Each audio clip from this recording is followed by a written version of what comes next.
I, 28 female, got married 1 month ago, and I still get sick to my stomach whenever I think about what happened the day before my wedding. It was one of the worst moments of my life, and it was all because of my sister-in-law, Claire, 34 female, who completely ruined something really special to me. I still can't understand what was going through her head or why she thought what she did was okay.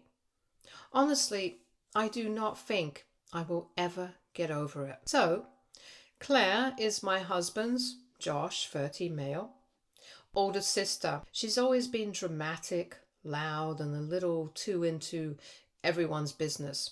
From the first day I met her, I knew she liked attention, and she always needed to be the loudest in the room. She was not mean to me, but there was always this weird energy between us. Like, she saw me as someone who was invading her space. Still, I tried to keep things peaceful. She was family, and I did not want any drama before the wedding. My wedding dress was one of the most important things to me. I had spent months looking for the perfect one. I did not want anything over the top, but I wanted something that felt like me. When I found the dress, I cried. It was beautiful, soft, ivory satin with delicate lace, a fitted bodice and a flowing skirt.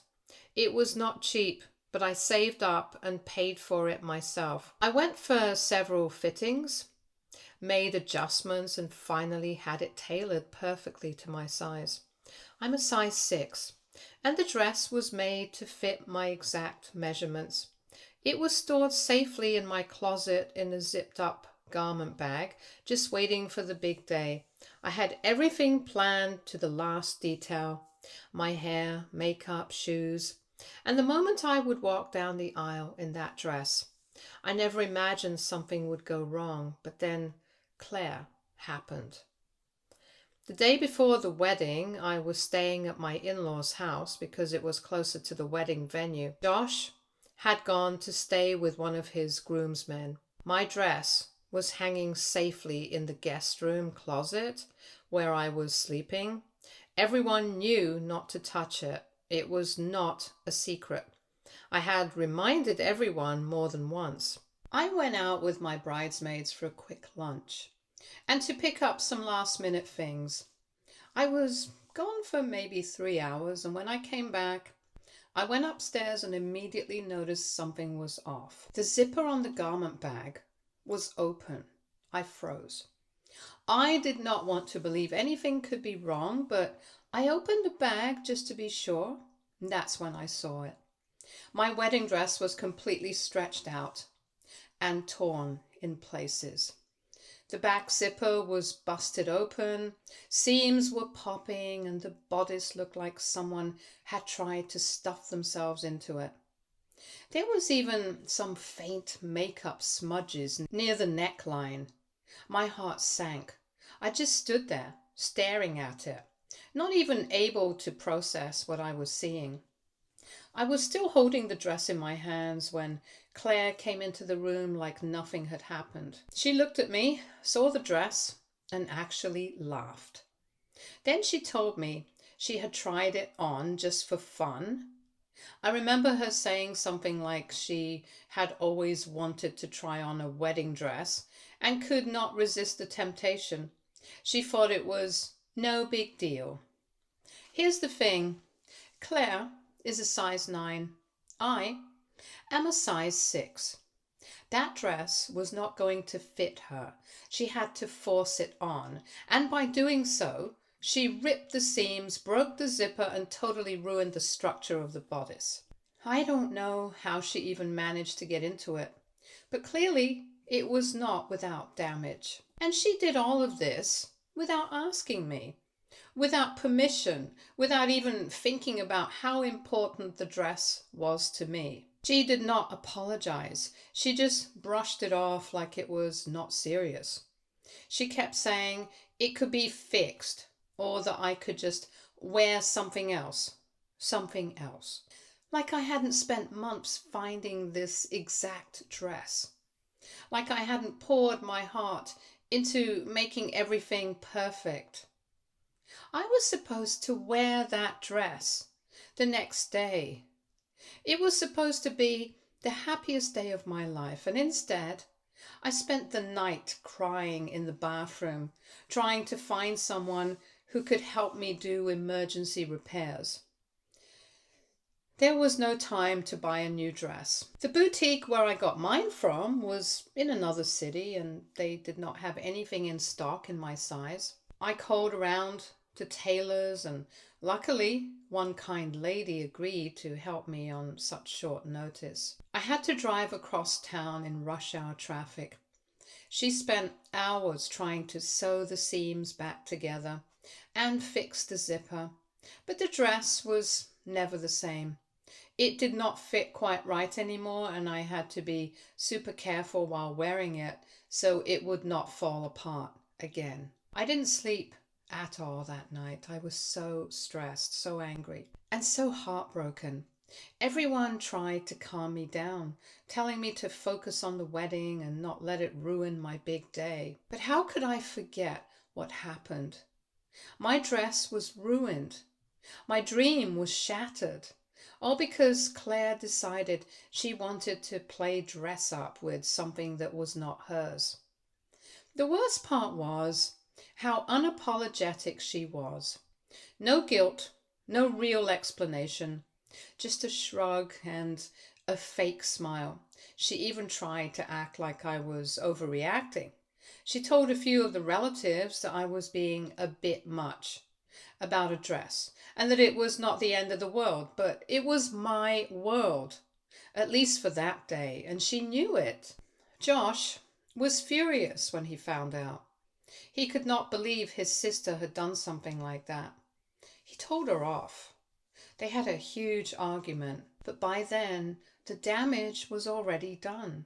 The dress was stretched out. The bodice did not sit the same way, and I had to keep pulling it up during the ceremony to avoid any embarrassing slips. It was not the look or feeling I had dreamed of for months. My mother-in-law, Karen, 59, female, tried to defend Claire at first. She said Claire didn't mean any harm and was just being curious. But when she saw how upset I was and how much work went into trying to save the dress, she stopped defending her. Even she could not deny that what Claire did was completely out of line. I thought the drama was finally over. My husband Josh and I tried to focus on the good parts of the day and move on. But of course, Claire could not let it go. A big part of the issue is the venue. Back in 2021, Claire was supposed to get married, but her engagement ended a few months before the date. Everything had already been paid for, venue, caterers, decorations. But Claire said she could not go through with it and did not want to use any of it. My in-laws, Karen and Mark, 61 male, had paid for most of it and considered it a loss. When Josh and I got engaged, Karen found out the venue credit was still available. She suggested we use it for our wedding, and Claire was asked first. She said, and I quote, "Do whatever you want with it." So we rebooked under our names, changed everything, decor, theme, menu. It was 100% our wedding, not a recycled version of hers. After the wedding, I assumed things would calm down, but instead, Claire started telling people I had stolen her wedding. She claimed I copied her venue, her dream dress, and erased her from her own family. She started spreading rumors that I humiliated her for trying on the dress and made her feel disgusting and unwelcome. For the record, I never commented on her size. I was angry because she destroyed my dress without permission, not because of how she looked in it. But now she's accusing me of body shaming her and people are starting to believe her. She even went on social media and posted a long, vague rant about how someone close to her had stolen her dream wedding and mocked her body. She made it sound like I bullied her. and people flooded her with sympathy. A few family members began giving me the cold shoulder, and some skipped our post-wedding brunch. Josh was furious and confronted her. She said I made her feel invisible, that watching me get married at her venue was painful, and that trying on my dress was a moment of grief and longing. She completely ignored the fact that she never tried to reschedule her wedding or reclaim the venue credit. She told us she did not want it. Now she refuses to attend any family events if I'm there, and keeps saying I punished her for her body and stole her day. I've tried to stay quiet, but the constant lies and twisted version of events are exhausting. The whole thing has nothing to do with body image. It's about her disrespecting my space and property. I never said anything cruel, and yet she's painting me as a bully. Some people in the family believe me, others believe her, and I am stuck defending myself over something I did not do. AITA for using a venue she abandoned and getting upset when she destroyed my wedding dress despite her now accusing me of body shaming and stealing her day. Update 1. It's been a little over 2 months since our wedding, and honestly, Josh and I just wanted some peace. After everything that happened, with Claire destroying my dress the night before the wedding, accusing me of body shaming and making me out to be the villain, we were emotionally drained. We kept our distance, did not react publicly, and hoped time would cool things off. But Claire was not done. A few weeks after the wedding, we were blindsided by a group email she sent out to nearly our entire extended family, cousins, uncles, aunts, even some of her old friends who weren't even invited to our wedding. The subject line was something like, "A personal note about my pain." And the email read like a dramatic essay. She talked about how deeply traumatized she felt, how watching someone else walk down the aisle in the venue meant for her was like reliving heartbreak, and how she had been shamed and humiliated for her grief and body. She did not name me directly, but she did not have to. She made it clear who she was talking about, and she attached side-by-side photo collages, one with photos from our wedding that she had pulled from social media, and another with screenshots of a Pinterest board she had made back when she was planning her own wedding in 2021. There were pictures of bouquets, tables, a similar arch, and some cake inspiration. Claire said everything looked eerily similar, and that it was like someone stole her identity. She ignored the fact that we had changed everything. Our colors were different. Our menu was completely new, and even the decor was custom to our tastes. Also, she never actually had a wedding. She cancelled hers before finalizing anything, except the venue booking, which she gave up willingly. My mother-in-law, Karen, had even asked Claire if it was okay before we used the venue credit. Claire had said, "Do whatever you want with it." Still, the email caused drama. Claire's cousins on her mom's side started posting parts of the message online, calling it brave and raw. Some people from her friend circle who barely knew me commented on the post and said things like, "You deserve your day," and "They never should have done that to you." One even sent me a direct message saying I should have had more empathy for Claire's loss. What loss? It was our wedding. She had her chance years ago, walked away from it, and said she did not want any part of it anymore. But somehow, now she's rewriting history to make it look like I bullied her into giving it up. To make it worse, Claire started telling people I purposely flaunted my size by leaving my dress in a visible place to mock her. My dress was sealed in a zipped bag in a locked room. that she broke into the night before the wedding. But according to Claire, I provoked her emotional response by showing off something she could not wear. It's so twisted. Then came the real stunt. Last weekend, Claire suddenly posted a photo of the wedding venue on Instagram with a caption like, "Round 2, this time for real." She tagged the venue and added a wedding date next spring. The caption implied she and her ex-fiancé had reconciled and were planning to finally get married at the same place. It immediately got tons of likes and comments from friends saying, "So happy for you," and "You deserve this." Josh and I were both shocked, but also confused. So Karen decided to call the venue just to check if Claire had actually rebooked. The owner told her no, Claire hadn't contacted them, hadn't paid anything, and there were no future reservations in her name. The date she listed was actually already booked by another couple. So yeah, Claire just drove to the venue, took a picture from the outside and posted it to Instagram pretending it was hers. She faked a new wedding announcement just to stir up sympathy and shift the focus back to herself. Josh called her immediately, and it turned into another argument. Claire said she felt like she needed to take back what was hers and reclaim her story.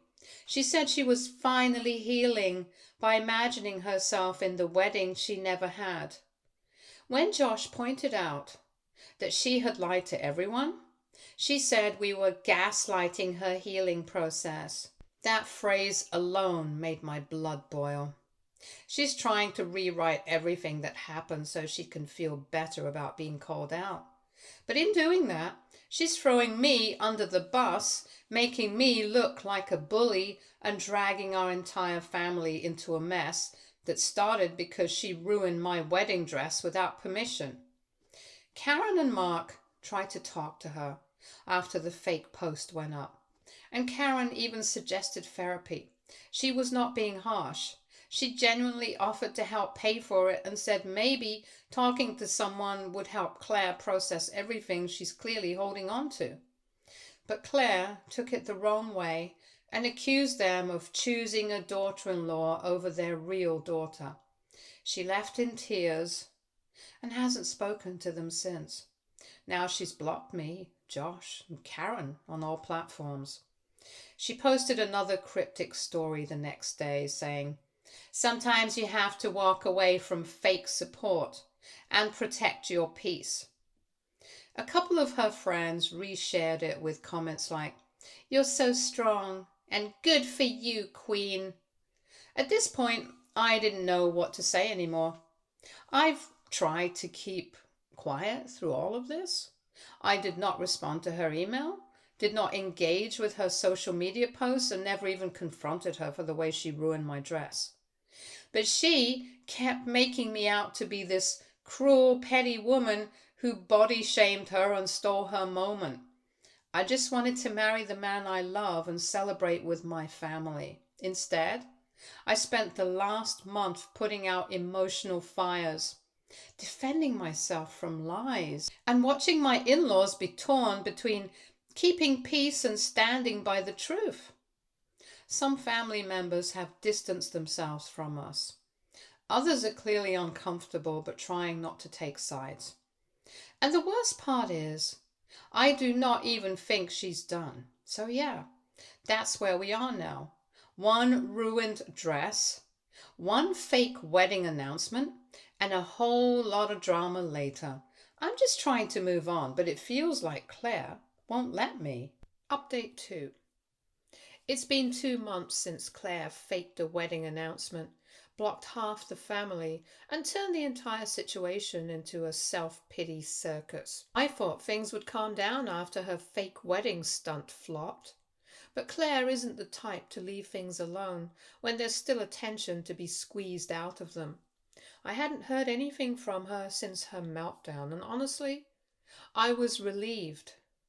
My husband Josh and I were settling into married life and trying to focus on our new beginning without drama. For the first time in months, things felt peaceful until I got a DM from a random Instagram account. The message just said, "Heads up, Claire has a podcast now. You're in it." At first, I thought it was some joke, but when I clicked the link, I saw it. A real podcast, 4 episodes up already, all with vague titles like "The Day the Dress Tore," "Healing After Hurt," and "The Aisle That Was Not Mine." The podcast was called "Healing the Burnt Bride," and the description said it was about one woman's raw, painful journey of having her big day stolen and her heart shattered. She never mentioned my name, but the entire podcast was about me. It was painfully obvious. Every episode was filled with dramatic storytelling about how someone close to her stole her venue, mocked her pain, and celebrated joyfully while walking over the pieces of someone else's broken dreams. She said she innocently tried on a dress, and how that one moment was turned into a full-blown attack.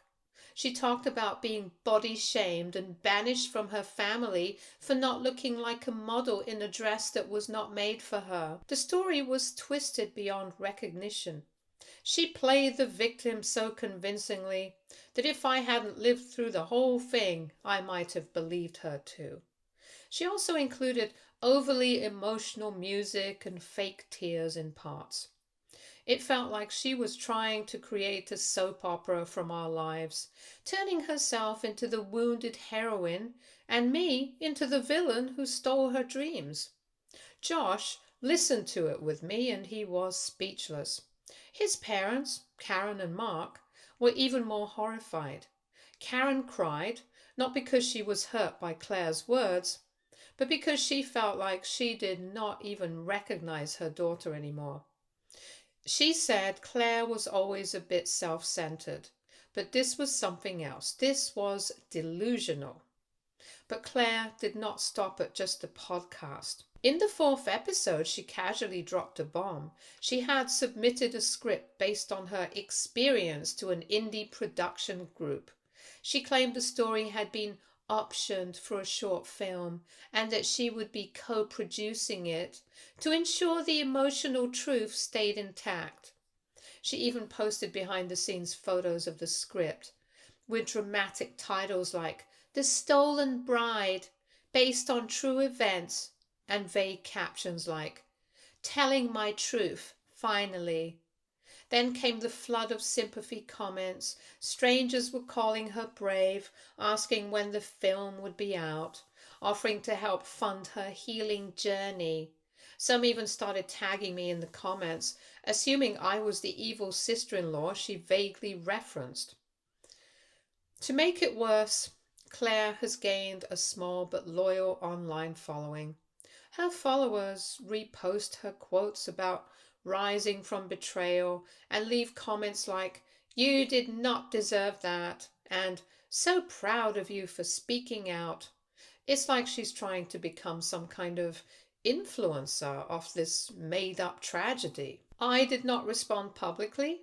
Neither did Josh. We figured if we stayed quiet, she'd run out of steam. But then she started dropping hints that the characters in her script were based on real people who wronged her. And she described situations that were obviously ours. She even made a poll asking if she should name the people in her story to warn others. And that's when Josh and I decided to get legal advice. Karen and Mark came with us. The lawyer we spoke to said Claire hadn't technically defamed us yet, but if she started naming names or revealing personal details that tied us directly to her fictional story, we could take action. We haven't done anything official, but the fact that we even had to consider a lawyer over this nonsense says enough. And now, to top it all off, Claire is planning to do a script reading event. She posted about it on her podcast page, saying she's holding a small local reading of her first draft to connect with her audience in an intimate way. Tickets are $20. I wish I was joking. She claims it's for healing, but it's clear this is about attention and control. She could not stand that her wedding did not happen, and instead of moving on like an adult, she's created an entire alternate reality where she's the victim, and we are the villains who ruined her life. Josh and I have decided not to attend any family events if Claire is going to be there. Karen and Mark completely support this. They've started pulling back too. They told Claire directly that if she moves forward with publishing or performing anything that includes lies about us, they'll cut contact. Claire hasn't responded to them. She's still posting cryptic quotes about betrayal from those who should have protected you and forgiveness being for the strong. Meanwhile, she keeps pushing her narrative and trying to monetize it. I never thought my wedding would turn into a 3-part saga involving a destroyed dress, a fake wedding announcement, and now a podcast turned film. Claire clearly isn't stopping, and at this point, I do not know what she's hoping to gain: sympathy, fame, attention, or all of the above. I just want to move on, but every time I think it's over, she pulls something new out of nowhere, and it's not just annoying, it's exhausting. I did not think Claire could top everything she'd already done, but somehow she found a way.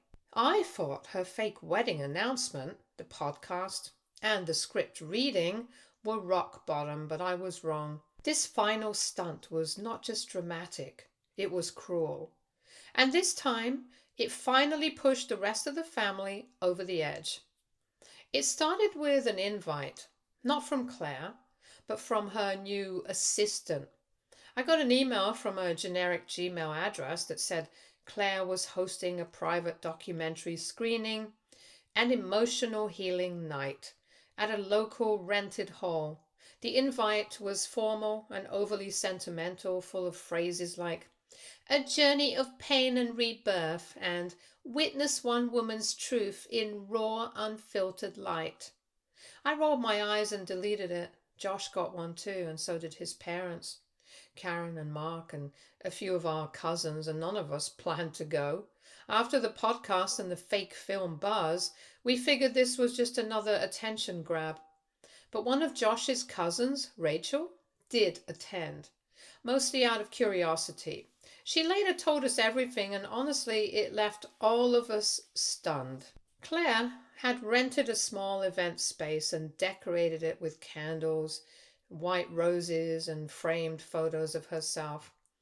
There was a projector screen, some dramatic music, and a printed program titled The Bride Who Was Not, a true story of sabotage and strength.